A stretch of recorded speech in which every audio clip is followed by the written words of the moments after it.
서해 공무원 사망 소외 사건은 청와대가 주연을 맡고 해경과 국방부 국정원이 조연을 했으며 사람이 먼저다가 아닌 북한이 먼저다인 사건이라고 보고 있습니다. 서해 공무원 사망 소외 사건에 대해서 질의를 하겠습니다.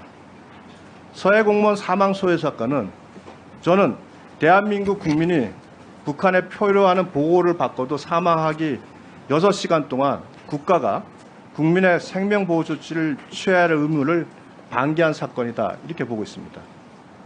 남북 이벤트랑 친북관계 유지만을 위해서 문재인 정권이 파장을 축소하고 책임을 회피하기 위해서 월북몰이를 하면서 고 이태준 씨와 그 가족의 명예를 살인한 사건입니다. 저는 청와대가 주연을 맡고 해경과 국방부 국정원이 조연을 했으며 사람이 먼저다가 아닌 북한이 먼저다인 사건이라고 보고 있습니다. 넘겨보실래요? 문재인 대통령이 2020년 10월 유족에게 보낸 편지를 보면 모든 과정은 투명하게 진행하고 진실을 밝혀낼 수 있도록 내가 직접 챙기겠다고 약속을 했습니다. 그러나 실제 그 약속은 문재인 정부에 대한 비난을 면하기 위한 기망적인 약속에 불과했다, 이렇게 저는 보고 있습니다. 이제 검찰과 윤석열 정부에게 이 실체적 진실을 밝힌 책임과 의무가 있다고 저는 생각을 합니다. 철저히 수사가 될 수 있도록 관심을 가져주기 바랍니다. 당연한 임무라고 생각합니다. 문재인 정부 아래서 청와대가 주연을 했다는 부분에 대해서 간단히 설명드리겠습니다.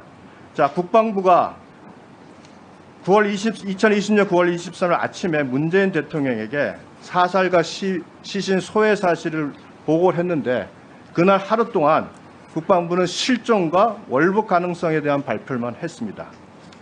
9월 24일 북한에 실종자가 발견되면 돌려달라는 취지의 대북 통지문을 발송을 했습니다. 마치 당시까지는 사실을 인지하지 못하는 위장하는 듯한 행위를 보이기도 했습니다. 9월 27일 날 국가안보실에서 국방부에 시신 소각 사실 확인의 입장을 바꿔서 시신 소각이 추정되는 입장으로 선회하도록 지침을 내렸고요. 청와대 민정수석실 A 행정관은 당시 김홍희 해경청장이 잦은 월북에 방점을 두고 수사하라는 지침을 잘 따르지 않는다고 판단해서 당시 윤성현 수사정보국장을 찾아가서 청와대 지침을 무시하고도 감당할 수 있겠냐고 강한 압박을 했다는 언론 보도가 있습니다. 해경은 9월 24일은 월북 1차 발표에서는 월북 징후가 없었다고 했다가 결국 9월 29일 2차 발표에서는 자직 월북으로 판단을 했습니다.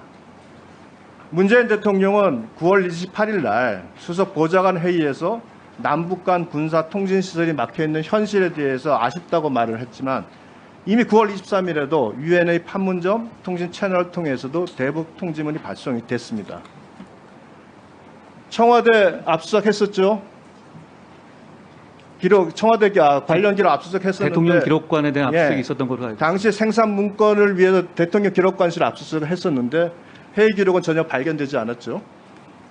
구체적인 증거 관계까지는 잘 모르겠습니다. 네, 언론 보도는 그렇게 나왔습니다. 아마 발견되지 봤습니다. 않은 게 사실일 것으로 보입니다. 그 외에 국정원에서 첩보 기록을 삭제하고 국방부에서 SI 정보 수십 건을 삭제를 했습니다. 그럼 해경, 국방부, 이 세 기관에서 이렇게 월북을 위해서 노력하는 그것을 누가 지시를 하겠습니까? 청와대가 지시할 수밖에 없는 상황입니다.